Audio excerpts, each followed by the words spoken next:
You don't keep thinking about them because you miss them. You keep thinking about them because something inside you never returned to its original position. The mind doesn't replay what was loving or gentle. It replays what destabilized you, what confused your sense of reality, what quietly forced you to doubt yourself, and then left without explanation. Long after the emotions fade, the thoughts remain, circling, repeating, refusing to settle. Not because you want them back, but because your mind still doesn't understand what happened to you or who you became in that moment. Welcome to Mind Echoes. We upload thoughtful videos every day. If you find this interesting, subscribe and turn on the bell so you don't miss what comes next. Now, let's return to the topic. The real problem is not that someone hurt you. Pain by itself does not create fixation. People experience loss, rejection, betrayal, and disappointment every day, and most of those experiences eventually settle into memory without constant mental replay. What traps you is something more precise and more disturbing. Your mind encountered a situation it could not fully process, explain, or integrate into your understanding of yourself and the world. Most people misunderstand this because they assume repeated thoughts are emotional. They think obsession means love, attachment, or unresolved desire. That explanation feels familiar and safe. It keeps the story simple. But if that were true, time would fix it. Emotional intensity fades naturally. Yet many people keep thinking about someone long after the feelings are gone. Sometimes even after they know, with certainty, that they would never want that person back. What actually happened is that your internal framework collapsed. You believed certain things were solid. About them. About yourself. About how trust, effort, or connection worked. When the harm occurred, especially if it came without warning or accountability, those beliefs stopped aligning with reality. Your mind treats that as a threat. This is why the thinking feels compulsive rather than emotional.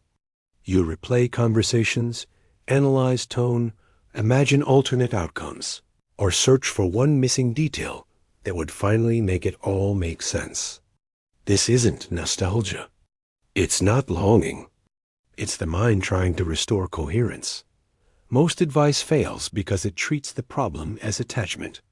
You're told to distract yourself, move on, or focus on self-love. But distraction doesn't repair broken meaning.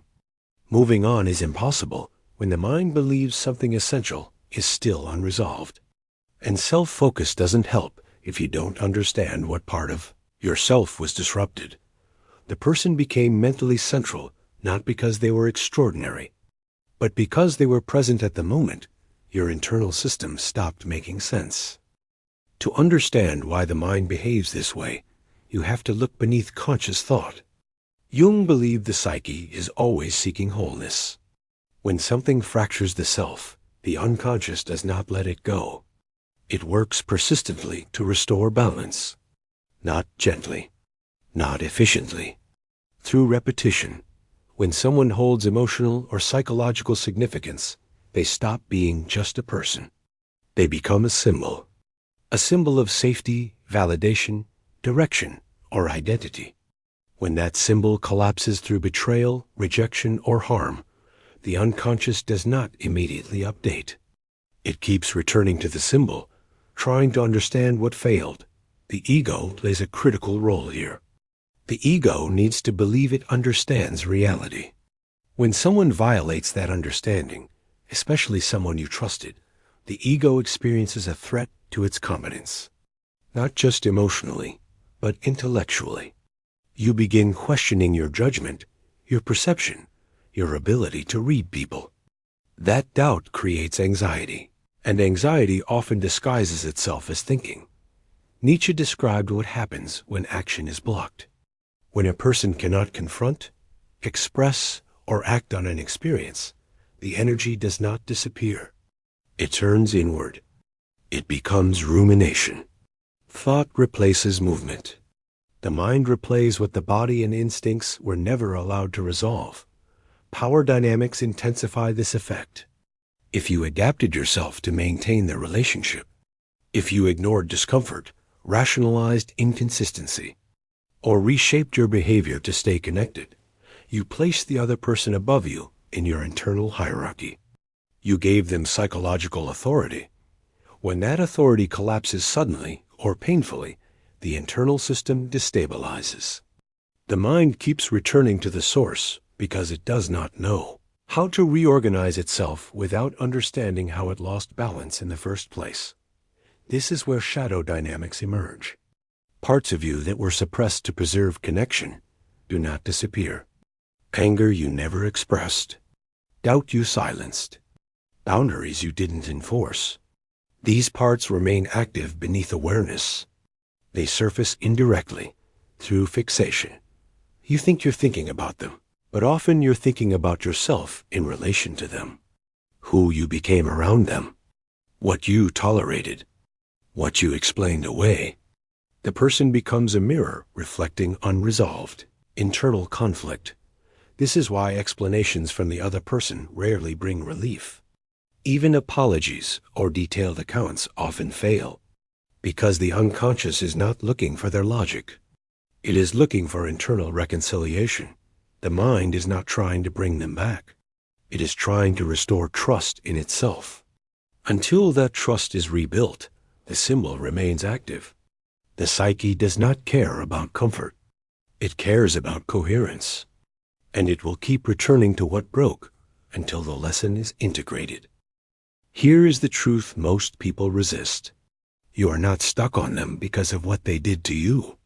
You are stuck because of where you abandoned yourself while it was happening. This is not blame. It is recognition. Responsibility does not mean fault.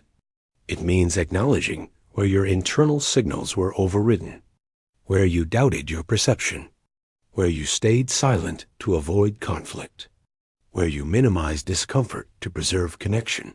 When this happens, a split forms inside you. One part of you knows something is wrong. Another part insists everything is fine. That split can be maintained temporarily. But when the relationship ends through harm, the split becomes unbearable. The mind returns to the person because they represent the moment that split was created. Not because you want them, but because you want to undo what you did to yourself. This is why obsession often intensifies after clarity arrives. When you finally admit they were unhealthy for you, the mind doesn't relax.